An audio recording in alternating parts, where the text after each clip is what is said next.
Welcome back to my channel. PK POTHAMINASI ngasisu live ngatang tawjage. Yam kuina tawbu ngamjaroi hakchang yam kana ngambo oidri. Aduna kuina phambasu ngamdaba. Adu ngaktang su mayam gu unadragadi nuwaidaba. Adune tasengbagidi ngasi ai blog ma semaga upload tawjagiba matamda tang soikiba khara leikiba tare adu kisu sendoksagen. Soikiba men mayam ki comment si lakte hena yenga comment si op tawnaram tare. Adu masih semdokpagi kano su kitang confess ka yadaba khara lerabaduna ngasi si asoibasi bigi aina section lodaba hetare asoibasi asoibe thengnaraga experience oi hadune ado si asoibasi ki damukta mayamda ngakpinabasu haijage aduna tawjabane aduga sakaubusu naksilakpa mayamsi ki sum haksang singamdana leibase tasengna hakanda ngonda aigi oi thangba left hand kano si side puram chikpagi kano ma am toin topage si kuina pham ngamdaba naduna nanju live thar kanda mayam ki comment si paba loibu ngamdana sum ai kudak loisinja kibdo chang yaraktaba khara leiba ya tare adu ngasi su yang kuina tawjaga na de tangai phalak jagadi ngamak jagadi sum loisin kidabane adu tawbu ngasi gi mapung oina ina blog ma semjagi matamda ina comment si op torom baduda kari no ngasi gi थागसरी blog सिदा मेदी अदु यामना येंगबिरा कासिदा कनो सि कोगी comment सि अमदा लाक्ति करी no हैना कुपना येंगजेरा कान comment सि ऑफ लरम बाय तारे मसिगी दमक तमयामना वरो बिदनबा नरुकना हंगसरी हबो हमजि थमजगे सोइबा सिगी दमक ngapi mayamna कमेंट इबिनिंग बा फोंदोकनिंग बा क्या लेबे सिंग दोइना ऑफ तोन लेरम बदगी mayamna वरो बिबा सौबिबा याम लेरमगनी मदु सिंगदो वरो बिदना बे दमक सु थमजगे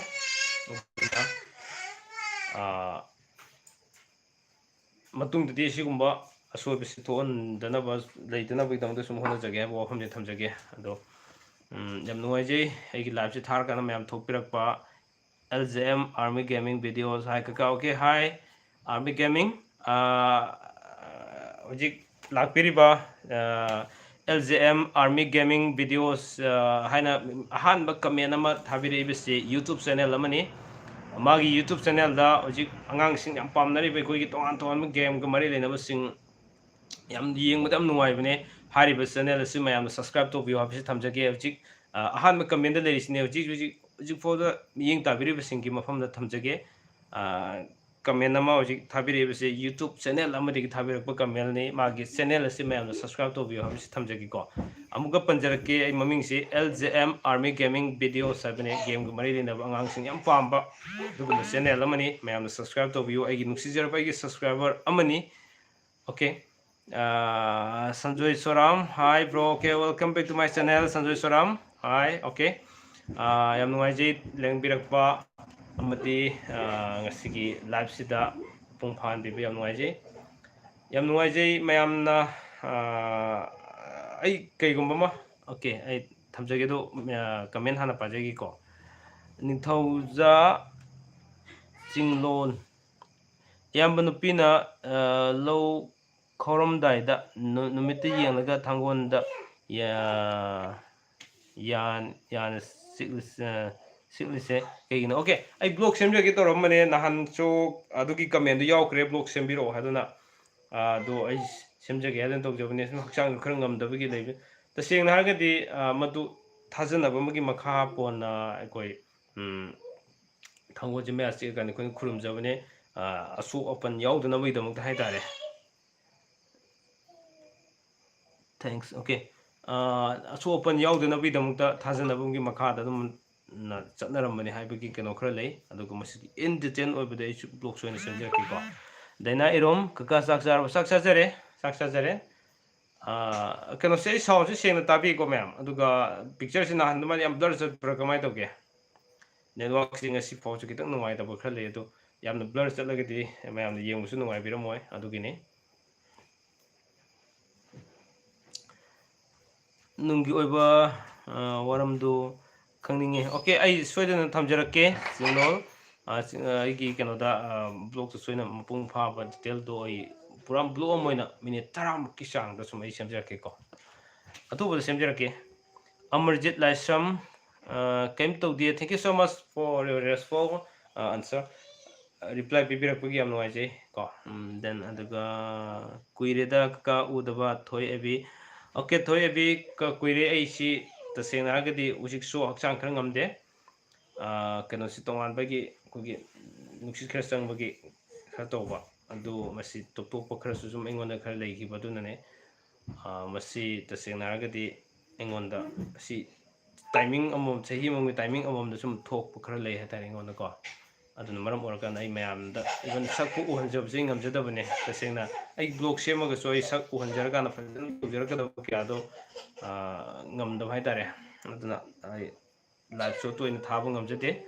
hakchang si hujik so ayum phama madagi hakchang si khang yam kana ngamagdragadi nahan gi mamang da blog sem mamang da live thaba do kutak losin jakhibodo mayam da oro bibidi kyam da rangane hatare oro bino hakchang yada khra leibidagi ne hujik so tangai fadragadi ngamagadi sum tawjagane du ngamnakta bu yorogadi sum losin jakhidoine ko Sanjay Suram high bro कई मथे चागे okay I कंसोय चाजरे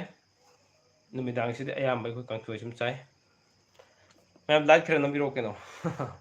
light नंबिरो ma'am the light नंबिरकपदुना आइंगोंदा पुकनिंग अमा थोगत पिदुइने अदुगा आइगी आइंगोंदा वाखन थम पंगन थोंना क्याम happy दुरिने हाय कायना खन आई सुम खनजगे दोमदा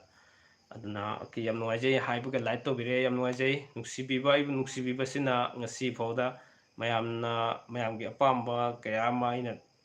channel sida thamjarakpa blog kaya ama mayam da knowledge oigadaba amadi mayamgi apamba kaya ama thigat saduna mapung phana sandokchaba ngamai se mayamgi sayazu yaudragedi kesu ngamgadaba nate tasengna harakanda mayamgi yamna chawla manam toli hena bai khanjari ni ko daina irom kaka se kai lamdino daina ai hirok tagine hirok patu tagine then adagi okay aduna mayam light kara nambio light namdo yam yori sinabasi eji side am narakani ko aduga side am sikkani side jaga yorobusi ningon yam naris khangamdris siguma he lagbu kanane sum he gonda hujik khaga sum ho hore tamo hogi kayomne koi ningthaujamne ningthaujam thoi e okay koi ningthaujamni aduna ai hujik mayamna khanbirakpa blog singdo mathang manaw na sum tawjirakhigeni halaksi kitang aingonda ngamdaba khara leibina morom marakanda mayamna ngasi di kedore blog thagalaktradi kedore blog kaina sum hangbirakpa kaya dudagi sum kano oina de semdana haitare blog oina de semdana sum kudak ki oina khara thagatpa ya ngahtang usu pothabina ba dum thagatpa ya ba khara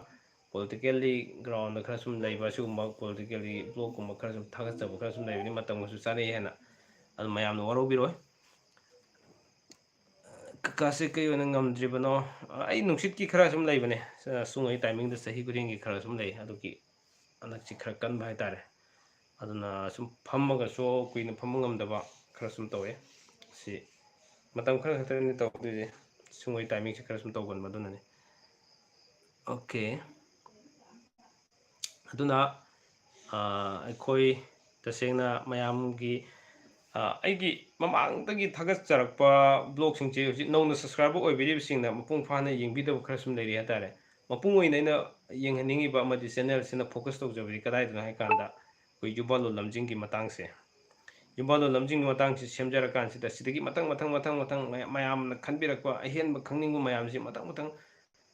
khanbirakpaduna maram orakanda ai isaraso aina khangamdaba kyado nainaramina parabanina khangakpa kya ama yawba haitare adu yam nuwaijaba masi mayam sinane mayamna aibu nuksibiba sejo pibibaduna mayamna khangminingba kyado ingonda thajabaga loinana ingonda hangbirakpa mayamduna kedore kan koigi mayam sigi seba tawjarakpaduna khangamdaba kyaso ingonda knowledge kya ama phangjaba masi yam nuwaijai aina channel si hangjarobagi amadi tongan blog kya se semjarobagi kaigumba kharati ingonda kanaba phangye asi thajaba thamjai yam nuwaijai mayamdusu kanaba pijaba amadi aigi so yam chawna knowledge oi hoba siguma kaya am leiba masi mayaden adigi khwaidagi maru oridi karino hakanda channel si hangjara kanda Manipur gi amadi tongan mafamdagi even khwaidi nuksijabadi Manipur gi mapana laikhibi koi mithai sing aigi subscriber sidi yawbiriba kasar da laikhiba even Bangladesh ta leikhiba meitai phawda aigida subscriber yaubiram base aingonda message ka thabirakpa then adagi comment ga ibirakpa then even call phawda tobirakpa kya si khallorukan yam nungsi pungning nungsi ju phaw yam di yam nuaiji aina थागजरिबा ma'am सिद याम चावना knowledge क्या am फंगे खंजिन बदे याम कानाबा क्या am फंगे काना हाइबिरकपा मैम सि ओरोगे याम नुवाइजे हेतारे अदुना मैम न तेंगोन थाजाबा थंबिदुना आइना नैनजरिबा तौजरिबा मैम सिंसे आइना मैम न खंगनजबा पुनम अखोय पुनम खंगमिनबगी लंबी म लेबसि याम नुवाइजे हेतारे ब्रो लाइट नमग्रबने थैंक यू सो मच सोराम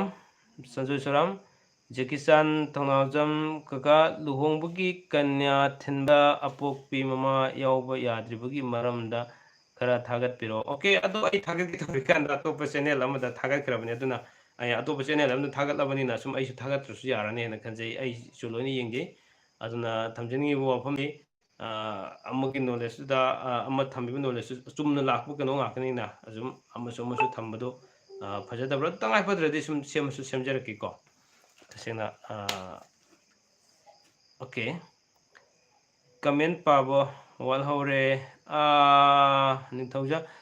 अमुतंग इबिरो एंगोंदा यौसिलक्तबगुम ओरमसु याय कानगिबा हेक यावबने मी अमना सब मानना कोई कमेंट गा थारकपसे अमा यौसिलक्तबा हेक यावे तारे एंगोंदा सि अयम लाइव थाब खुदिंग सुम थोए तारे हेक अइन हेक लाइव थाब खुदिंगी अई कमेंट पाबी हौद्रे कमेंट कानग्रे सुम थोपा असि मैं वरोबिनो को तसेना कन एंगोंदा यौरक्तबगिन एंगोंदा मेसेज लाखपो खुदिमा कमेंट लाखपो खुदिमा आई लोइना पाजबने मसी लाना चत नखिदनबैदमक्ते नैने सेंदोक्चरिसिको अदुना मयामना हुजिकसु दुमंगाई चैनल असिना थमजरिबा then adagi mayamgi damakta hona jariba singse mamangda yumbalo lamjingi matangda thamjariba kaya se khangbirakanda masina kanaba kaya ama pi takpirakpa amadi masigi channel asina piriba yumbalo lamjingi se masi thengnarodagi awaba thengnagadaba awaba tagadaba kaya dagi koi kalhore habina singba kaya ama thambirakpa mayam si khallaruga channel si hanggerobagi mahi amadi yanjare haiba wakal na ngasi phawda phawjaribani hariba mayam sina maram orakanda aina thamjiningi wafamdi mapung oina yumbalo lamjingda channel asina thamjakhiba paring naina ahanba tangkaktagina habidi ahanba episode tagina hojik ni phumdoi suba episode yaukrabane masida yumbal longa mari lenda ko yumbal lon sita sena hagadi turen gi lengoi degi han ko bi hainaribane ko yumban base ana masi kupasi karigi dama kupibano kadai kadai jaga no masida kupena khanarisi kaina koi nainabu yaba mayam singdo sum in detail oiba singdo tongan tongan episode naina sum tamjakrabne hatare loiba naidri makha na episode tangka kharasu leikigeni adubo mayamna thambirakpa amadi khanbirakpa topic kaya do mathang manau naina sum sandokna hona jaba kanda jumbalo lamjingi tangkakse lemhoriba tangkak kharasingse sum nuti paring naina sandokcharamadu sandokpa ngamjaraktaba amadi jumbalongi natana sum to topic kaya khanbirakpa singdo sum thamjanaba hona jarakpa matamda jumbalo lamjingi khara sum kanthokchaba khara sum tadejabani marak marakti tha amamgi amukumba natraga anirakumba disum habjarakane hatare adune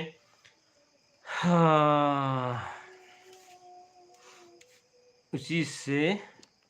sirba kharung mapal khoksaba haiba ama haibadu adugi maramdu khangjeningi adu ahalamana haibada khara haibada khara tajage okay uchi si sirba kharung mapal khoksaba madugi masigi wahan toksi yam lei adu blog de thamjage masigi kenosi ko tasengna yam wahan thok yam leibani koi isei yona leiramba mamangi isei yona leiramba singse maugi wahan toksi yam fajana leiba kya am lei hatare adu masise tasengna hakanda aina so khanjaramba usigi maram koigi usi haraga ningsingjai usina phina sikpagi ga kaiga masigi sikambagi magi yakhungi masinga leiraga tawbu yaba mayam kai kari leibage kari fo leibage gaise loina sum dei hatare toibi tamoy ki comment parakte toy hojik fawda aina thengna ki mathakta tamo saksang hanthaba male hanthaba male haba iding sei ngamdaba male haba gi mongdo pagre hanthaba male haba okay ai hojik uba message comment se mathak waide leiri adugini ko aina mu yengjeri se ꯑꯁꯤꯒꯤ ꯀꯃꯦꯟꯁꯤꯃꯗꯤ ꯐꯪꯉꯦ ꯑꯗꯣ ꯍꯛꯆꯥꯡꯕꯨꯗꯤ ꯈꯔ ꯍꯟꯊꯔꯦ ꯍꯛꯆꯥꯡ ꯉꯝꯗꯕꯅꯤꯅ ꯑꯗꯨꯅꯦ ꯁꯤ ꯅꯠꯇꯕ ꯑꯇꯣꯞꯄ ꯀꯃꯦꯟ ꯑꯣꯏꯔꯒꯗꯤ ꯑꯩꯉꯣꯟꯗ ꯌꯧꯔꯛꯆꯔꯛꯇ꯭ꯔꯤ ꯑꯗꯣ ꯑꯇꯣꯞꯄ ꯀꯃꯦꯟ ꯑꯣꯏꯔꯝꯃꯒꯗꯤ ꯑꯃꯨꯛꯇꯪꯒ ꯊꯥꯕꯤꯔꯛꯅꯕ ꯅꯤꯡꯁꯤꯡꯖꯔꯤ ꯑꯗꯨꯅꯦ ꯑꯣꯀꯦ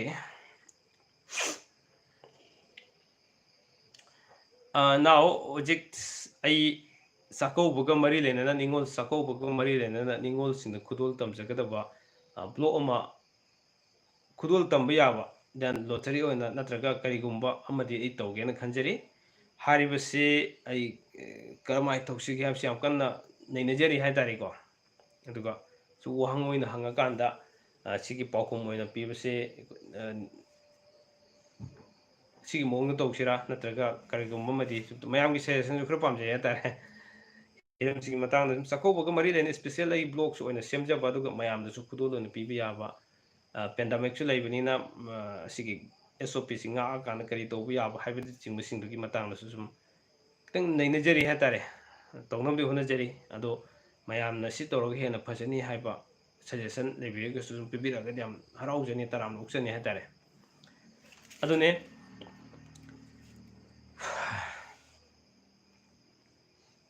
ꯑꯣꯀꯦ ꯃꯌꯥꯝ ꯋꯥꯍꯪ ꯁꯨꯝ ꯍꯪꯕꯤꯔꯛꯑꯣ ꯌꯥꯏ ꯑꯩ ꯑꯈꯪꯕ ꯃꯈꯩ ꯁꯨꯝ ꯁꯤꯌꯔ ꯇꯧꯖꯔꯛꯀꯦ ꯂꯥꯏꯚ ꯊꯥꯕꯅꯤꯅ ꯑꯩꯒꯤ ꯂꯥꯏꯚꯁꯤꯗꯤ ꯃꯌꯥꯝꯒ ꯋꯥꯔꯤ ꯋꯥꯇꯥꯏ ꯁꯥꯟꯅꯕ ꯃꯌꯥꯝꯒ ꯎꯅꯕ ꯃꯁꯤꯅ ꯑꯩꯒꯤ ꯂꯥꯏꯚꯁꯤ ꯃꯄꯨꯡ ꯐꯥꯍꯟꯕꯤꯔꯤꯕꯅꯤ ꯃꯌꯥꯝꯒꯤ ꯋꯥꯍꯪꯁꯤꯡꯁꯤ ꯄꯥꯎꯈꯨꯝꯁꯤ ꯑꯩꯅ ꯑꯃꯠꯇ ꯈꯨꯝꯗ꯭ꯔꯒꯗꯤ ꯑꯩꯒꯤ ꯂꯥꯏꯚꯁꯤ ꯇꯧꯔꯨꯕꯒꯤ ꯃꯒꯨꯟꯁꯨ ꯌꯥꯎꯗꯦ ꯑꯃꯗꯤ ꯃꯔꯝꯁꯨ ꯆꯥꯗꯦ ꯍꯥꯏꯇꯥꯔꯦ ꯑꯗꯨ ꯂꯥꯏꯚ ꯇꯧꯔꯤꯁꯤ ꯃꯌꯥꯝ ꯎꯅꯅꯕꯒꯤꯗꯃꯛꯇ ꯑꯃꯨꯛꯃꯨꯛꯁꯨ ꯑꯩꯒꯤ ꯅꯨꯡꯁꯤꯖꯔꯕ ꯁꯕꯁꯀ꯭ꯔꯥꯏꯕꯔꯁꯤꯡ ꯆꯦꯅꯦꯜ ꯑꯁꯤꯕꯨ ꯅꯨꯡꯁꯤꯕꯤꯔꯤꯕ ꯑꯩꯕꯨ ꯅꯨꯡꯁꯤꯕꯤꯔꯤꯕ ꯃꯌꯥꯝꯁꯤꯒ ꯎꯅꯔꯒ ꯀꯔꯤ ꯇꯧꯁꯤꯒꯦ ꯍꯥꯏꯕꯅꯆꯤꯡꯕꯁꯤꯡꯗꯨꯁꯨ ꯈꯟꯅꯕ ꯄꯥꯝꯖꯕꯒꯤ ꯇꯧꯖꯕꯅꯦ ꯑꯗꯨꯒ ꯁꯔꯠꯆꯟꯗ꯭ꯔ ꯀꯃꯦꯟ ꯑꯃꯨꯛ ꯄꯥꯖꯒꯦꯀꯣ ꯇꯥꯃꯣ ꯀꯔꯤ ꯃꯊꯦꯜ ꯆꯥꯒꯦ ꯍꯥꯏꯕ ꯑꯩ ꯀꯥꯡꯁꯣꯏ ꯆꯥꯖꯔꯦ ꯁꯔꯠꯆꯟꯗ꯭ꯔ ꯉꯁꯤꯗꯤ ꯌꯥꯝ ꯉꯟꯅ ꯇꯨꯝꯅꯈꯤꯕ ꯃꯥꯜꯂꯦ ꯃꯤ ꯏꯊꯣꯛ ꯊꯣꯛꯅꯔꯛꯇꯦꯗ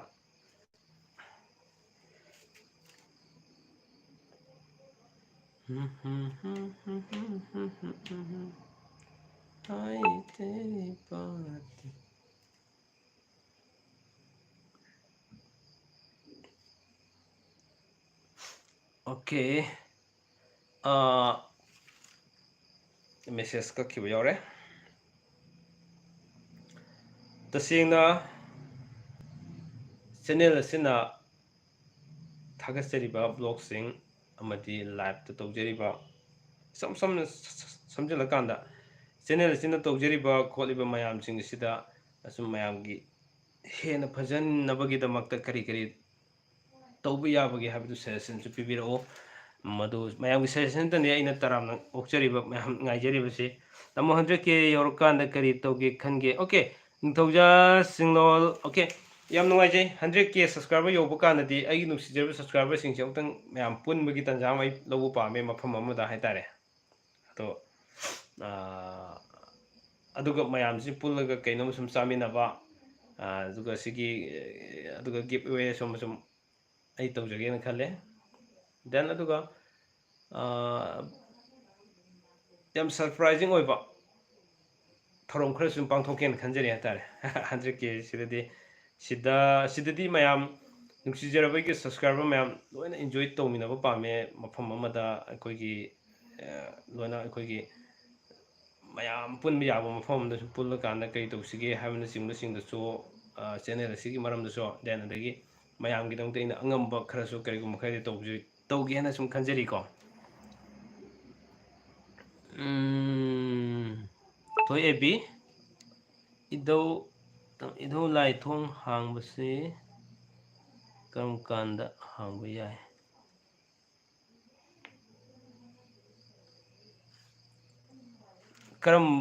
ꯂꯥꯏꯗꯨꯒꯤ ꯃꯈꯥꯗꯤ ꯄꯣꯜꯂꯤꯀꯣ ꯃꯗꯨ ꯀꯩꯅꯣꯁꯦ ꯃꯥꯒꯤ ꯍꯔꯥꯎꯕ ꯃꯇꯝ ꯑꯃꯃꯝꯗꯤ ꯂꯩꯕꯅꯦ ꯑꯗꯨꯒꯤ ꯃꯇꯝꯗꯨꯗꯗꯤ ꯂꯩꯒꯗꯕꯅꯦ ꯑꯗꯨꯕꯨ ꯁꯇꯤꯁ ꯁꯔ ꯊꯥꯒꯠꯆꯔꯤ ꯁꯇꯤꯁ ꯑꯍꯟꯊꯦꯝ welcome back to my channel Satish ꯑꯍꯟꯊꯦꯝ ꯑꯗꯣ ꯍꯧꯖꯤꯛꯀꯤ ꯃꯃꯥꯡꯒꯤ ꯊꯣꯏ ꯑꯦꯕꯤꯒꯤ ꯀꯩꯅꯣꯁꯦ ꯋꯥꯍꯪꯁꯤ ꯈꯤꯇꯪ ꯀꯩꯅꯣꯗ ꯊꯣꯡ ꯍꯥꯡꯕꯒꯤ ꯃꯇꯥꯡꯁꯦ ꯃꯁꯤꯗꯤ ꯇꯁꯦꯡꯅ ꯍꯥꯏꯔꯀꯥꯟꯗ ꯂꯩꯕ ꯃꯐꯝꯗꯨꯒꯤ ꯏꯁꯣꯔꯗꯨꯒꯤ ꯃꯈꯥ ꯂꯣꯏꯅ ꯄꯣꯜꯂꯦ ꯍꯥꯏꯇꯥꯔꯦ ꯑꯗꯨꯃ ꯊꯝꯖꯒꯦ ꯑꯌꯥꯝꯕꯅꯗꯤ ꯃꯥꯒꯤ ꯆꯍꯤꯒꯤ ꯀꯨꯝꯖꯥꯒꯤ ꯍꯔꯥꯎꯕ ꯃꯇꯝ ꯍꯥꯏꯕ ꯑꯃ ꯂꯩꯕꯅꯤꯀꯣ ꯏꯁꯣꯔ ꯈꯨꯗꯤꯡꯃꯛꯀꯤ ꯃꯁꯤꯗꯗꯤ ꯍꯥꯡꯗꯕ ꯌꯥꯗ꯭ꯔꯦ ꯁꯨꯝꯅ ꯊꯝꯖꯒꯦ ꯑꯗꯨꯒ ꯉꯁꯥꯏꯒꯤ ꯑꯩꯅ ꯊꯝꯖꯕ ꯃꯃꯥꯡꯗ ꯑꯩꯅ ꯊꯝꯖꯈꯤꯕꯗꯣ ꯃꯌꯥꯝ ꯌꯥꯝꯅ ꯂꯥꯛꯅꯗ꯭ꯔꯤꯀꯥꯟꯗ ꯑꯩꯅ ꯈꯔꯗꯤ ꯊꯝꯖꯈꯤꯕꯅꯦ ꯑꯃꯨꯛꯀ ꯍꯥꯏꯖꯒꯦ ꯉꯁꯤꯁꯦ ꯑꯩ ꯀꯩꯅꯣꯝꯃ ꯁꯦꯝꯖꯕ ꯑꯩꯈꯣꯏꯒꯤ ꯃꯄꯣꯛ ꯊꯥꯗ ꯄꯣꯛꯏꯕꯁꯤꯡꯁꯤꯒꯤ ꯃꯇꯨꯡ ꯏꯟꯅ ꯑꯩꯈꯣꯏ ꯀꯩ ꯍꯥꯏꯅꯤ ꯀꯔꯤꯒꯨꯝꯕ ꯈꯨꯗꯝ ꯑꯃꯃꯝ ꯂꯩꯒꯟꯕ ꯍꯥꯏꯔꯤꯕ ꯈꯨꯗꯝꯁꯤꯡꯁꯦ ꯀꯔꯤ ꯀꯔꯤ ꯂꯩꯒꯜꯂꯤ ꯍꯥꯏꯕꯅꯆꯤꯡꯕ ꯊꯝꯖꯕ ꯀꯥꯟꯗ ꯁꯣꯏꯈꯤꯕꯗꯒꯤ ꯑꯩꯈꯣꯏ ꯀꯩꯅꯣ ꯇꯧꯕ ꯍꯥꯏꯇꯥꯔꯦ ꯃꯄꯨꯡ ꯑꯣꯏꯅ ꯀꯩ ꯍꯥꯏꯅꯤ ꯑꯩꯈꯣꯏꯒꯤ ꯖꯁ ꯀꯃꯦꯟ ꯄꯤꯐꯝꯁꯤ ꯑꯣꯞꯇ ꯂꯩꯔꯝꯃꯕ ꯑꯩꯅꯗꯤ ꯚꯥꯞ ꯑꯣꯏꯗꯕ ꯑꯗꯨꯗ ꯑꯩꯁꯦ ꯊꯕꯛ ꯁꯨꯝ ꯆꯠꯄ ꯌꯥꯕ ꯆꯠꯂꯨꯔ ꯉꯁꯤ ꯅꯨꯃꯤꯗꯥꯡꯋꯥꯏꯔꯝꯁꯦ ꯍꯟꯖꯤꯜꯂꯛꯑꯀꯥꯟꯗ ꯀꯔꯤꯅꯣ ꯉꯁꯤꯗꯤ ꯃꯌꯥꯝꯁꯦ ꯀꯃꯦꯟ ꯏꯄꯤ ꯄꯤꯅꯔꯛꯇꯦꯗ ꯑꯩꯕꯨ ꯌꯥꯝ ꯁꯥꯎꯔꯕ ꯖꯥꯠꯂꯥ ꯑꯩꯕꯨ ꯌꯥꯝ ꯅꯨꯡꯁꯤꯗ꯭ꯔꯕ ꯖꯥꯠꯂꯥ ꯀꯥꯏꯅ ꯋꯥꯈꯜꯁꯤꯗ ꯌꯥꯝ ꯅꯨꯡꯉꯥꯏꯇꯅ ꯌꯦꯡꯕ ꯃꯇꯝꯗ ꯆꯦꯛ ꯇꯧꯕ ꯃꯇꯝꯗꯗꯤ ꯀꯃꯦꯟꯁꯤ ꯑꯣꯐ ꯊꯝꯃꯝꯃꯕ ꯍꯥꯏꯇꯥꯔꯦ ꯑꯩꯅ ꯑꯗꯣ ꯁꯦꯝꯗꯣꯛꯄꯁꯨ ꯈꯤꯇꯪ ꯐꯔꯛ ꯇꯥ ꯂꯩꯔꯦ ꯑꯗꯣ ꯍꯌꯦꯡꯒꯤ ꯕ꯭ꯂꯣꯛꯇꯗꯤ ꯑꯗꯨ ꯑꯩ ꯐꯖꯅ ꯆꯦꯛꯁꯤꯟꯅ ꯂꯩꯇꯅꯕ ꯍꯣꯠꯅꯖꯍꯧꯒꯦ ꯉꯁꯤꯒꯤꯗꯃꯛꯇꯗꯤ ꯃꯌꯥꯝꯅ ꯋꯥꯔꯧꯕꯤꯗꯅꯕꯒꯤꯗꯃꯛꯇꯁꯨ ꯈꯪꯍꯟꯖꯔꯤꯀꯣ ꯇꯁꯦꯡꯅ ꯑꯩ ꯆꯦꯛꯁꯤꯜꯍꯧꯗꯕꯅꯦ ꯁꯤ ꯊꯕꯛꯁꯨ ꯈꯤꯇꯪ ꯌꯥꯝꯕꯅ ꯃꯔꯝ ꯑꯣꯏꯔꯀꯥꯟꯗ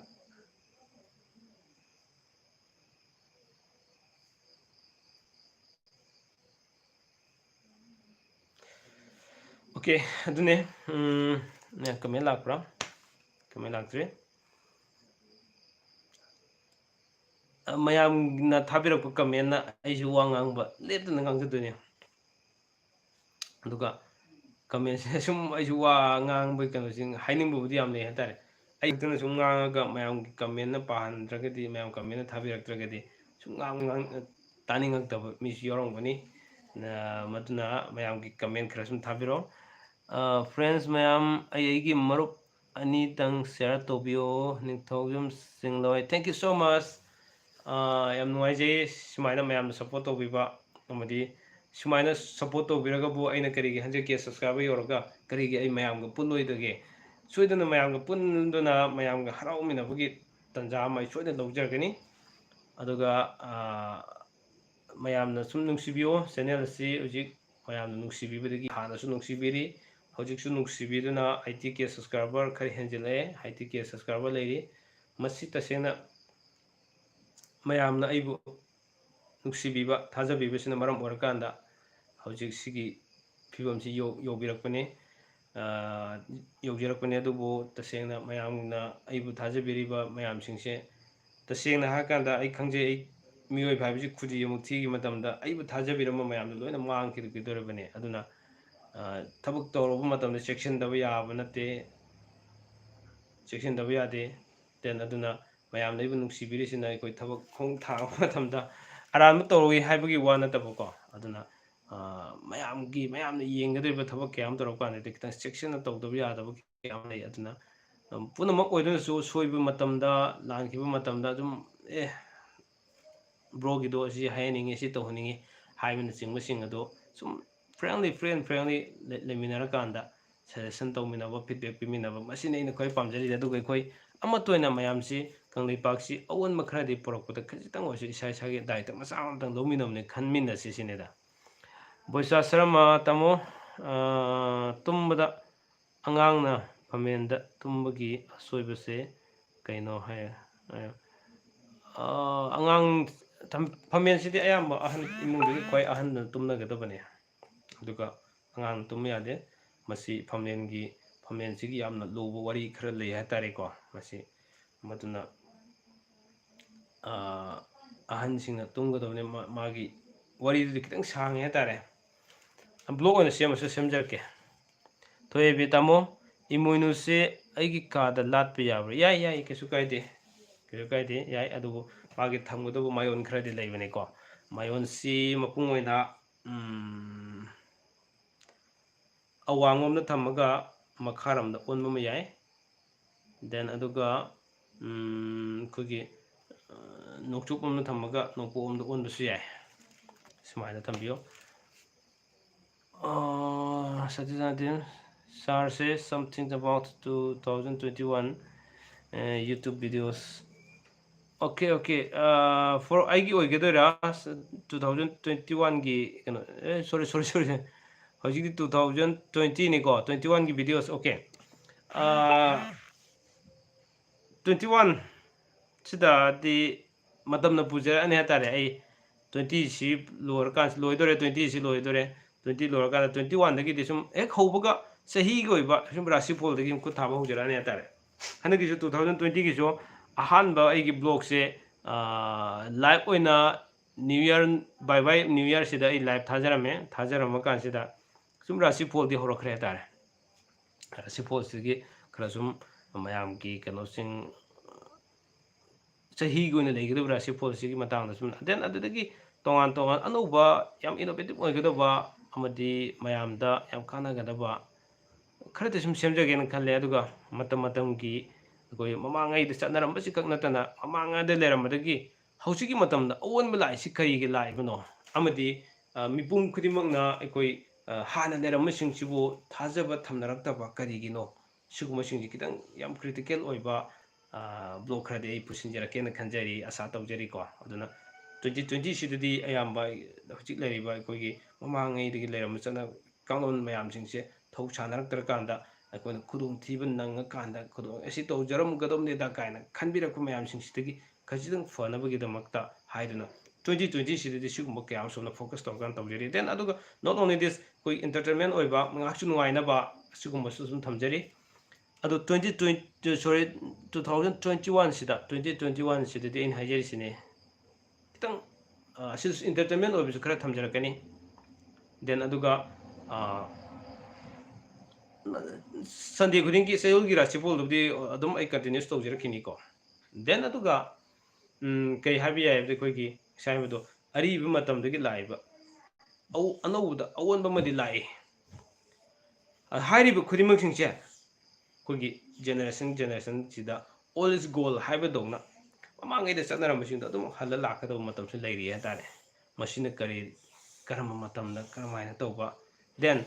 ngasi dagi na sahi kharagi matung da tickets kharagi matung da ekoi si karamba society mo rak pi ai maitai samaj se siguma kaya sing sikitang ai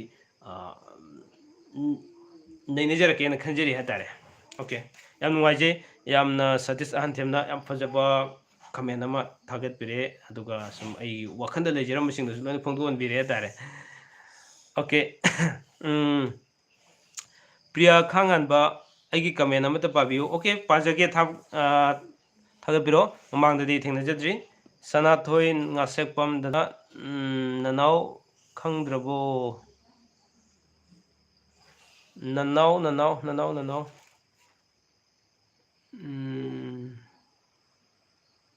si makhan ya nanau yamine amtang mayek sin habira den ngajini waro biroi ko priya khangan ba kaina rasiga hameng ba rasiga se sanadabusu yaw de sanabadasu yaw de amta khangjaningi chanabadi yaudredi chanadabu oidoini ko adum matang khangbiyo aduga toyebi tamo aiga akhoi daga hamangda tumba yabro akhoi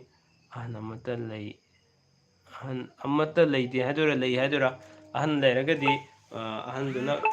phamenda tuman bigadobni ko tomba angang masak fajaba amadi maram okpa karam haina pokani amukta haibiyu tomba maram okpa masak fajaba sidi tasena harakanda angang si semam daida masigi wakalon apam si samanana leminabam change number 1 number 2 akhuna sigumba anga ama pa habisi sigi matang wari linaba yam darka lei then aduga magi pungpham timing su yam darka lei pungpham timing yam darka lei then atuta sunatana amuksu kari habia ikoina angangsi seminge timing sida masak fajanabagi damakta brand wangnabagi damakta khwaidi maruina sangom chang naina thakpiba mama oibisina then aduga apple chang naina sabi mas yam fai su makrasi khak ai khara haijage okay yam nuaje okay makha da message laktre comment ꯑꯗꯨꯅ ꯌꯥꯝ ꯅꯨꯡꯉꯥꯏꯖꯩ ꯁꯅꯥꯊꯣꯏ ꯉꯥꯁꯦꯛꯄꯝ ꯗꯗꯥ ꯑꯩ ꯁꯅꯥꯊꯣꯏ ꯉꯥꯁꯦꯛꯄꯝꯅꯦ PK ꯒ꯭ꯔꯨꯞꯇ join ꯇꯧꯕꯗ okay ꯑꯩ ꯅꯤꯡꯁꯤꯡꯉꯦ ꯑꯥꯏ remember ꯋꯥꯔꯧꯕꯤꯕ ꯌꯥꯗꯦ ꯃꯌꯥꯝ ꯊꯦꯡꯅꯔꯛꯄꯅ ꯈꯤꯇꯪ ꯀꯥꯎꯔꯨꯔꯦ ꯀꯣ ꯑꯗꯨꯅ ꯋꯥꯔꯧꯕꯤꯕ ꯌꯥꯗꯦ ꯇꯣꯌꯦꯕꯤ ꯇꯥꯃꯣ ꯑꯍꯟ ꯑꯃꯠꯇ ꯂꯩꯇꯦ ꯑꯣꯀꯦ ꯑꯍꯟ ꯂꯩꯇ꯭ꯔꯒꯗꯤ ꯅꯈꯣꯏꯅ ꯂꯩꯒꯗꯕꯅꯦ ꯐꯝꯃꯦꯟꯗ ꯀꯣ ꯅꯈꯣꯏ ꯂꯩꯒꯗꯕꯅꯦ ꯑꯍꯟ ꯂꯩꯇ꯭ꯔꯒꯗꯤ ꯑꯗꯨꯃꯛꯄꯨ ꯌꯥꯝꯅ ꯅꯣꯏꯅ ꯑꯉꯥꯡꯁꯤꯡ ꯑꯣꯏꯕ ꯇꯥꯔꯒꯗꯤ ꯐꯝꯃꯦꯟꯗꯨꯗ ꯁꯨꯝ ꯃꯇꯝ ꯈꯔꯗꯤ ꯇꯨꯝꯗ꯭ꯔꯒꯁꯨ ꯃꯥꯒꯤ ꯐꯖꯅ ꯃꯑꯣꯡ ꯇꯥꯅ ꯊꯝꯕꯤꯕ ꯍꯥꯏꯇꯥꯔꯦ ꯁꯤ ꯌꯥꯝ ꯗꯔꯀꯥꯔ ꯂꯩ ꯁꯤꯁꯨ ꯐꯝꯃꯦꯟꯗꯨꯗ ꯅꯣꯏꯅ ꯇꯨꯝꯃꯣꯏꯒꯦ ꯍꯥꯏꯕ ꯇꯥꯔꯒꯅ ꯐꯖꯅ ꯃꯄꯨꯡ ꯐꯥꯅ ꯐꯤ ꯅꯣꯡ ꯐꯖꯅ ꯊꯝꯕꯤꯒꯗꯕ ꯍꯥꯏꯇꯥꯔꯦꯀꯣ ꯃꯁꯤ ꯌꯥꯝ ꯗꯔꯀꯥꯔ ꯂꯩꯕꯅꯦ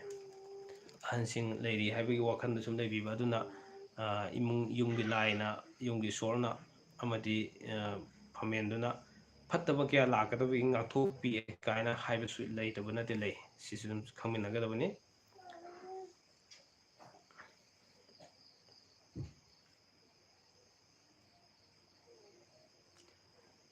ꯑꯩꯒꯤ ꯔꯥꯁꯤꯐꯣꯜꯁꯦ ꯑꯩꯒꯤ ꯆꯥꯟꯅꯗꯕꯤ ꯔꯥꯁꯤꯗꯣ ꯀꯔꯤꯅ ꯆꯥꯟꯅꯅꯤ ꯔꯥꯁꯤꯗꯣ ꯀꯔꯝꯕ ꯔꯥꯁꯤꯅꯣ ꯑꯝꯇꯪ ꯅꯤꯡꯁꯤꯡꯕꯤꯔꯛꯑꯣ ꯅꯨꯄꯥꯅ ꯁꯤ ꯑꯣꯏꯔꯒꯗꯤ ꯅꯨꯄꯤꯅ ꯁꯤ ꯑꯣꯏꯕ ꯍꯥꯏꯕꯅꯆꯤꯡꯕ ꯑꯗꯨꯁꯨ ꯗꯤꯇꯦꯜꯗꯣ ꯐꯖꯅ ꯍꯥꯏꯕꯤꯔꯛꯑꯒꯗꯤ ꯌꯥꯝ ꯅꯨꯡꯉꯥꯏꯖꯅꯤ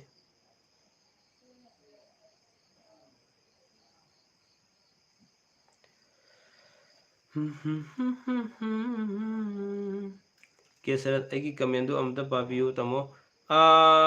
ꯀꯦꯁꯁꯤ ꯍꯥꯏꯕ ꯀꯦꯁꯁꯤ ꯍꯧꯖꯤꯛ ꯑꯍꯥꯟꯕ ꯊꯦꯡꯅꯖꯩ ꯑꯗꯣꯝꯒꯤ ꯀꯃꯦꯟꯁꯦ ꯑꯃꯨꯛꯇꯪꯒ ꯏꯕꯤꯔꯛꯑꯣ ꯁꯅꯥꯗꯣꯏ ꯉꯥꯁꯦꯛꯄꯝꯗꯗ ꯑꯩꯒꯤ ꯔꯥꯁꯤ ꯐꯣꯜꯗꯤ ꯇꯨꯂꯥꯅꯦ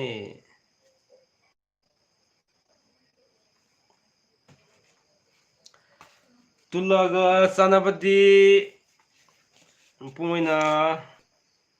ꯇꯨꯂꯥ ꯃꯁꯥꯃꯛ ꯌꯥꯔꯦ ꯙꯅꯨ ꯌꯥꯔꯦ ꯃꯀꯔ ꯌꯥꯔꯦ ꯀꯔꯀꯠ ꯁꯤꯡꯍ ꯍꯥꯏꯕꯁꯤꯡꯁꯤ ꯃꯤꯊꯨꯟꯁꯨ ꯄꯥꯛꯅꯩ ꯊꯣꯏꯕ ꯈꯨꯃꯟ ꯊꯣꯏꯕ ꯇꯥꯃꯣ ꯌꯨꯝꯒꯤ ꯃꯤꯑꯣꯏ ꯑꯃ ꯆꯠꯊꯣꯛꯈꯤꯕꯗ ꯃꯍꯥꯛꯀꯤ ꯐꯝꯗꯣ ꯇꯨꯝꯒꯗ꯭ꯔꯥ ꯍꯥꯡꯍꯟꯒꯗ꯭ꯔꯥ ꯑꯃꯨꯛꯇ ꯇꯥꯛꯄꯤꯌꯨ ꯃꯗꯨ ꯇꯨꯝꯕꯅ ꯐꯩ ꯑꯗꯨꯒ ꯏꯃꯨꯡꯒꯤ ꯑꯍꯟꯒꯤ ꯐꯃꯨꯡ ꯑꯣꯏꯔꯒꯗꯤ ꯇꯨꯝꯗꯕꯅ ꯐꯩꯀꯣ ꯃꯁꯤꯃ ꯈꯪꯕꯤꯒꯗꯕꯅꯤ ꯑꯗꯨꯒ BK ꯒꯦꯃꯤꯡ ꯄꯥꯕꯨꯡ ꯑꯩꯒꯤ ꯀꯃꯦꯟ ꯄꯥꯕꯤꯗ꯭ꯔꯦ ꯌꯥꯝꯅ ꯅꯨꯡꯉꯥꯏꯇꯦ ꯑꯃꯨꯛꯇꯪꯒ ꯊꯥꯕꯤꯔꯣ ꯑꯩꯉꯣꯟꯗ ꯌꯧꯁꯤꯜꯂꯛꯇꯕꯒꯤꯅꯤ ꯉꯁꯤꯁꯦ ꯀꯃꯦꯟ ꯌꯧꯁꯤꯜꯂꯛꯇꯕ ꯌꯥꯝ ꯌꯥꯎꯋꯤ ꯑꯩꯉꯣꯟꯗ ꯀꯃꯥꯏꯅ ꯇꯧꯔꯤꯅꯣ ꯈꯪꯗ꯭ꯔꯦ ꯑꯦꯝꯆꯥꯟ ꯁꯥꯔꯁꯦ ꯎꯗ ꯀꯨꯏꯔꯦ ꯀꯔꯤ ꯃꯊꯦꯜ ꯆꯥꯒꯦ ꯁꯥꯔ ꯑꯦꯝꯆꯥꯟ ꯎꯈꯤꯕ ꯀꯨꯏꯕ ꯑꯣꯏꯔꯝꯒꯅꯤ ꯑꯩꯁꯨ ꯍꯛꯆꯥꯡ ꯈꯔ ꯉꯝꯗꯦ ꯑꯗꯨꯒ ꯂꯥꯏꯚꯁꯨ ꯇꯣꯏꯅ ꯊꯥꯕ ꯉꯝꯗ꯭ರೆ ꯍꯟꯗꯛꯄꯨꯗꯤ ꯉꯝꯃꯛꯑꯒ ꯁꯨꯝ ꯊꯥꯔꯛꯑꯅꯤꯀꯣ ꯑꯩ ꯏꯟꯁꯥꯡ ꯀꯥꯡꯁꯣꯏ ꯆꯥꯖꯔꯦ ꯑꯣꯀꯦ ꯑꯗꯨꯅ ꯇꯁꯦꯡꯅ ꯍꯥꯏꯔꯀꯥꯟꯗ ꯑꯩꯈꯣꯏ ꯂꯥꯏꯐꯁꯤ ꯇꯁꯦꯡꯅ ꯑꯩꯒꯤ ꯂꯥꯏꯐꯁꯤꯁꯨ ꯃꯌꯥꯝꯅ ꯂꯥꯏꯐ ꯅꯪꯍꯧꯗ꯭ꯔꯦꯅ ꯍꯥꯏꯔꯛꯄꯁꯨ ꯌꯥꯝ ꯌꯥꯎꯗꯣꯏꯅꯤ ꯑꯗ ꯑꯩꯒꯤ ꯔꯥꯁꯤ ꯆꯥꯟꯅꯒꯗꯕꯗꯣ ꯀꯔꯤ ꯍꯥꯏꯕꯅꯣ ꯑꯣꯀꯦ ꯔꯥꯁꯤ ꯃꯥꯟꯅꯕ ꯇꯨꯂ ꯃꯥꯟꯅꯕ ꯑꯃ ꯌꯥꯔꯦ ꯑꯗꯨꯒ ꯙꯅꯨ ꯌꯥꯔꯦ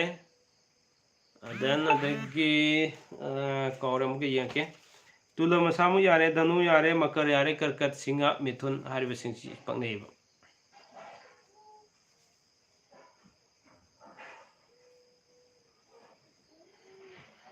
ꯍꯧꯖꯤꯛ ꯈꯤꯇꯪ ꯅꯥꯕ ꯍꯧꯔꯛꯄꯒꯤꯅꯦ ꯑꯩꯅ ꯃꯐꯝꯁꯤ ꯆꯦꯟꯖ ꯇꯧꯔ ꯅꯥꯔꯛꯇꯣꯏꯅꯦ ꯁ꯭ꯋꯥꯏꯗ ꯑꯃꯨꯛ ꯅꯥꯒꯅꯤ ꯁꯤꯗ ꯑꯃꯨꯛ ꯅꯥꯒꯅꯤ ꯁ꯭ꯋꯥꯏꯗ ꯑꯃꯨꯛ ꯅꯥꯔꯛꯀꯅꯤ ꯁꯤꯗ ꯑꯃꯨꯛ ꯅꯥꯒꯅꯤ ꯂꯥꯏꯠ ꯅꯝꯗꯕ ꯃꯈꯩ ꯍꯥꯟꯅ ꯂꯥꯏꯠ ꯅꯝꯕꯤꯌꯨ ꯑꯣꯀꯦ ꯊꯦꯡꯛ ꯌꯨ ꯂꯥꯏꯠ ꯅꯝꯕꯤꯌꯨ ꯃꯌꯥꯝ ꯂꯥꯏꯠ ꯈꯔ ꯅꯝꯃꯒ ꯑꯩꯉꯣꯟꯗ ꯄꯨꯛꯅꯤꯡ ꯊꯧꯒꯠꯄꯤꯌꯨ ꯃꯌꯥꯝꯒꯤ ꯁꯍꯖꯣꯛ ꯌꯥꯎꯗ꯭ꯔꯒꯗꯤ ꯃꯌꯥꯝꯒꯤ ꯁꯦꯕꯥ ꯇꯧꯕꯁꯨ ꯉꯝꯃꯣꯏ ꯃꯌꯥꯝꯅ ꯌꯦꯡꯕꯤꯗ꯭ꯔꯒꯗꯤ ꯑꯩꯅ ꯊꯥꯒꯠꯂꯨꯕꯩꯁꯨ ꯀꯥꯟꯅꯗꯦ ꯁꯥꯔꯒꯤ ꯌꯨꯝꯕꯥꯜ ꯂꯝꯖꯤꯡ blog it's very useful thanks okay ꯌꯥꯝ ꯅꯨꯡꯉꯥꯏꯖꯩ ꯁꯇꯤꯁ ꯑꯍꯥꯟꯕ ꯏꯄꯤꯁꯣꯗꯇꯒꯤꯅ 94 ꯁꯨꯕ ꯏꯄꯤꯁꯣꯗꯐꯥꯎ ꯂꯩꯖꯈꯤꯕꯅꯦ ꯄ꯭ꯂꯦꯂꯤꯁꯇ ꯁꯨꯝ ꯆꯪꯕꯤꯌꯨ ꯑꯩꯒꯤ ꯆꯦꯅꯦꯜꯗ ꯆꯪꯉꯀꯥꯟꯗ ꯄ꯭ꯂꯦꯂꯤꯁ ꯃꯊꯛꯇ ꯌꯥꯎꯕꯅꯦ ꯄ꯭ꯂꯦꯂꯤꯁꯇ ꯆꯪꯉꯀꯥꯟꯗ ꯌꯨꯝꯕꯥꯜ ꯂꯝꯖꯤꯡ ꯌꯥꯎꯔꯝꯒꯅꯤ ꯑꯗꯨꯗ ꯂꯣꯏꯅ ꯃꯊꯪ ꯌꯦꯡꯕꯤꯔꯣ ꯄ꯭ꯂꯦꯂꯤꯁ ꯃꯈꯜ ꯈꯔ ꯂꯩꯕꯅꯦ ꯇꯣꯝꯕ ꯑꯩꯁꯦ ꯁꯒꯣꯜꯁꯦꯜ ꯅꯨꯃꯤꯠꯇ ꯄꯣꯛꯑꯦ ꯑꯗꯨꯒ ꯑꯩꯒꯤ ꯅꯨꯄꯤꯁꯨ ꯁꯒꯣꯜꯁꯦꯜ ꯅꯨꯃꯤꯠꯇ ꯄꯣꯛꯑꯦ ꯏꯆꯥꯁꯤꯡꯁꯨ ꯑꯉꯥꯡ 3 ꯁꯨꯔꯦ ꯃꯁꯤꯗ ꯀꯔꯤ ꯀꯥꯏꯒꯦ ꯍꯥꯏꯕꯤꯌꯨ ꯔꯥꯁꯤ ꯄꯛꯅꯔꯒꯗꯤ ꯊꯣꯏꯅꯗꯤ ꯈꯔ ꯁꯨꯝ ꯀꯥꯏꯕ ꯂꯩꯔꯣ ꯑꯗꯨꯒ ꯔꯥꯁꯤ ꯄꯛꯅꯗ꯭ꯔꯒꯗꯤ ꯃꯕꯨꯛ ꯅꯨꯃꯤꯠ ꯃꯥꯟꯅꯕꯁꯦ ꯌꯥꯝ ꯐꯠꯇꯕ ꯈꯔꯗꯤ ꯂꯩꯕꯅꯦ ꯔꯣꯃꯦꯁ ꯃꯇꯨꯝ ꯇꯥꯃꯣ ꯅꯅꯥꯎꯕꯨ ꯈꯪꯕꯤꯔꯤꯕ꯭ꯔꯥ ꯑꯩꯍꯥꯛꯇꯤ ꯍꯧꯖꯤꯛꯇ ꯊꯦꯡꯅꯖꯩ ꯑꯩ ꯈꯪꯖꯔꯤ ꯔꯣꯃꯦꯁ ꯃꯇꯨꯝ ꯑꯩꯒꯤ ꯂꯥꯏꯐꯇꯁꯨ ꯌꯥꯝ ꯇꯣꯏꯅ ꯂꯥꯛꯄꯤꯔꯤꯕ ꯏꯅꯥꯎ ꯔꯣꯃꯦꯁꯄꯨ ꯀꯔꯤꯒꯤ ꯈꯪꯗꯅꯦꯒꯦ ꯑꯃꯗꯤ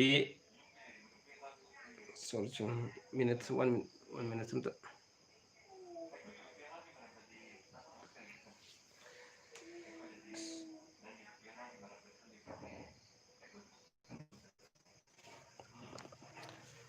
Vidyarani Wahingbam Dana Tuesday Popa Nupi Nupana Awang Yum Panba Yandi Nupi Lowasu Yandi Harise Atopa Usin Gumba Libro Aduga Thursday Popa Makadagi Pongade Haine Sisum Sume Sume Aduga Usingi Kenodudi Agi number the Lagbiro WhatsApp Tazum Kai Lege Dum Tanarase Hujik Numidang the Havi Adam Kasulamani aduna anganbada sum WhatsApp ta laakanda kay legi sum tanasiko angamba lebenda ina khangma makhai mateng pangjage khangdaba makhai di khangjadre buicha sarama tamo lam thapna satkhiba mi amagi sak sarok tamnarise maramse kaigino habiro magi thokhiba matamda fatta nungda thoktanabagi damakta ꯌꯨꯝꯗꯒꯤꯁꯨ ꯃꯍꯥ ꯂꯩꯔꯤ ꯍꯥꯏꯕꯒꯤ ꯋꯥꯈꯜꯂꯣꯟꯗ ꯃꯥꯕꯨ ꯅꯤꯡꯁꯤꯡꯉꯤ ꯍꯥꯏꯕ ꯋꯥꯈꯜꯂꯣꯟꯗ ꯃꯥꯒꯤ ꯈꯣꯡꯊꯥꯡ ꯈꯨꯗꯤꯡꯃꯛꯇ ꯑꯩꯈꯣꯏꯅ ꯅꯪꯕꯨ ꯅꯤꯡꯁꯤꯡꯉꯤ ꯑꯃꯗꯤ ꯃꯥꯒꯤ ꯃꯄꯨꯡ ꯑꯣꯏꯅ ꯗꯁꯥꯔꯪꯈꯣꯡ ꯀꯌꯥꯗꯒꯤ ꯀꯣꯛꯅꯕꯒꯤꯗꯃꯛꯇ ꯂꯩꯇꯅꯕꯒꯤꯗꯃꯛꯇ ꯃꯗꯨꯒꯤ ꯇꯧꯅꯕꯅꯤ ꯍꯥꯏꯕꯁꯤ ꯑꯍꯜ ꯂꯃꯟꯁꯤꯡꯅ ꯊꯝꯕꯤꯔꯝꯃꯦ ꯍꯥꯏꯇꯥꯔꯦ ꯏꯌꯥꯝꯕꯒꯤ ꯐꯦꯃꯤꯂꯤ ꯏꯟꯇ꯭ꯔꯣ ꯑꯃꯨꯛꯇ ꯇꯧꯕꯤꯌꯨ ꯅꯤꯡꯊꯧꯖꯥꯟ ꯆꯤꯡꯂꯣꯜ ꯑꯣꯀꯦ ꯇꯧꯖꯒꯦ ꯑꯩꯒꯤ ꯐꯦꯃꯤꯂꯤ ꯍꯧꯖꯤꯛ ꯑꯩ ꯏꯆꯥ ꯑꯅꯤꯒ ꯑꯩꯒꯤ ꯋꯥꯏꯐꯀ ꯑꯩꯒ ꯂꯩꯖꯕꯅꯤ ꯑꯗꯨꯒ ꯑꯩ father and mother ko ima ipa ani se lai jabani aigi baba gi ming subol kawi akhoi gi wari lijai ai baba se khoi gi sosti gumba kai gumba da khoi wari libagi sanabi am nei ko masida wari lijai yam kuire ngasi de khoi ne angang ore ngai de sum lira bhai tare 19 aina khanbada almost mas 1987 89 adai gumba de wari lire tare ji fox aduga ima na housewife when lebani then aduga ai sa lejare kamesor ai gi wife na bilasati kawi aduga ichanipa ahan sina tenison kawi aduga ichanipa atomba yam piki sahi ama sapsare ngarang si sahi ama sapsana phabani masi November 1 da adu magina ichanipa ani ne lerise chani pani siga aigi wife ka sumaina khoi family si lejabani yam nuaijai boina ongom tamu comment pabiu pajagi thagat piro aduga aigi ichani pa to masina yai phare ma kawe yai phare ba sumaina lejai aigi family se boina ongom nipana Thursday po e nupina Saturday sana bibra habiu Thursday ga Saturday Friday Saturday khabai di tai kan sana phati ko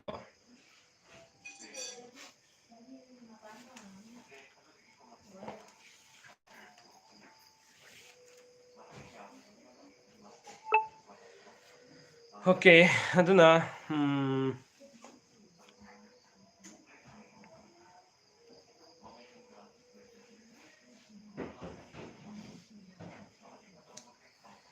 okay mayam session ka to biro aigi channel sigi mayamna si torogidi fagani si torogidi fajagani habne jingba ngasi fawda mayam session ito to birakti yam noijade ai live da session ka to birakudi yam khorana ai ngaijari atare binawangom fatte haibro tamo madu rasi paknaragadi fadwini ko aduga kenodadi rasi paknadadi kitang fatab khara legine atare yam kana fatab maknate maduna tamo aigi comment parakte to ebi comment se kan kiba mala adu aingonda di yoksilakta baduna ne kamai tino hungdi yam toini tawre smaina yam toini yawe tare comment di thar ga aingonda yoksilakta base amke biro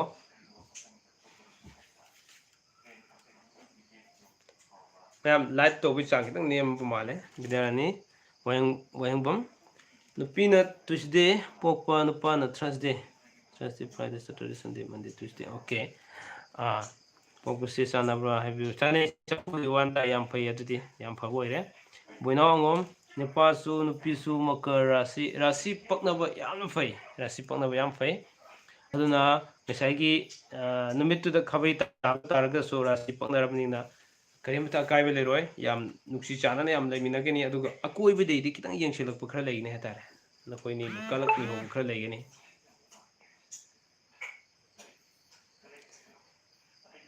mit sobo babo mit sokpa lejade message ingoni yokselak da bagini sasi mapok tinabase lona leinabada kari akaiba leibage kaiba lei khara fataba fol khara leigani ko mapok tinabase am fatte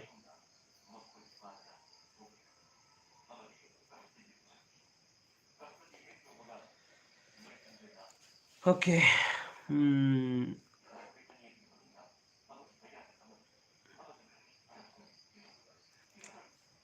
okay dunia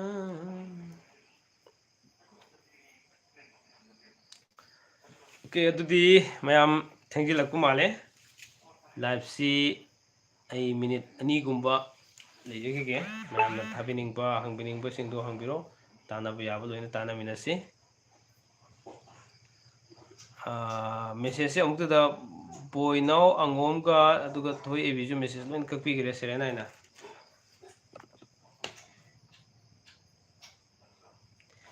BK gaming gi do amutang ga ibiro aingoni yoksilak ta bagini ko kitang sandokna haibiyo ba damo mapok tinabase masi hiram amada kaino haiba lei hai tare adune sumna daigini sumna ina aije ahlam singna haibiram adune ko yam nuwaijare yamba nupina Tuesday nupana Wednesday se sahi su sab manai nupina 1996 July okay 5 July 31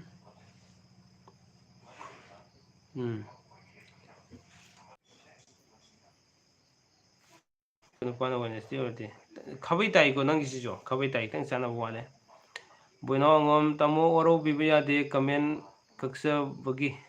ai comment kaksa haning da bani ko BK gaming wabung nupi Saturday aina Wednesday okay BK gaming ki comment janakti thengna jare ko amta ai jengjerke nupana Wednesday nupina Saturday hamne Wednesday Thursday Friday Saturday yamna phabo oi safuga segap ka tai yam phabo oi kesasi thank you tamo okay welcome thoyebi tamo hayeng se number ama piraki ziri gi tamo gi group ta hapiyo hai okay hapse pibiro sukaide aigi subscriber bu already subscriber group tani lo yomina bata bani aduga YouTube ta thagat piya da ba to pa hen ba I paw na sing do group se dum nei na mi bu wani koi khangmina ba aduna kitang koi kai gum khradi tawmina ba ki keno sida sakhang mai khang na bi lambi du so hena loina koi mapung phaba henba sigi damok thamjabani aigi channel keno do subscriber sing do WhatsApp group ma thamjari se mayamna sum ngasi pawda phajana response pi video nuai je hatare hiram sigi matang dadi okay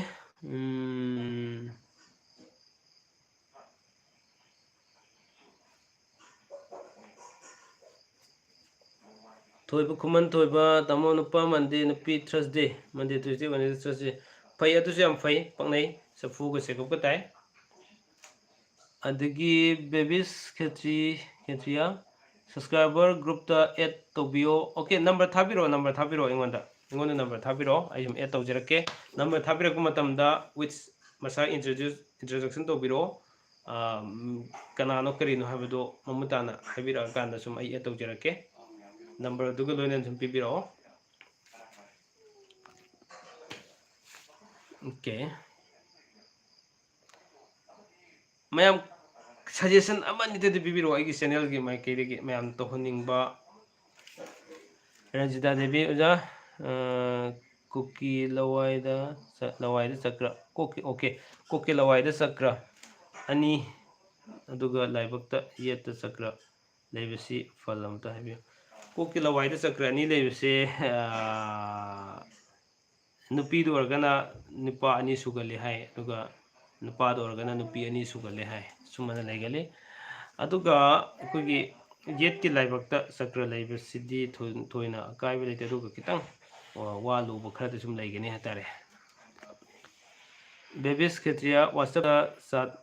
tawjagi bane tamo okay yai ai sum number do minga number gado ibiro yai ke sadu sum ai tawjarke Ramesh matam tamo nupana Monday nupina Friday Monday Tuesday Wednesday Thursday Friday okay then aduga rasina nupkanya makar nupana kanya nupina makar nupana kanya nupina makar se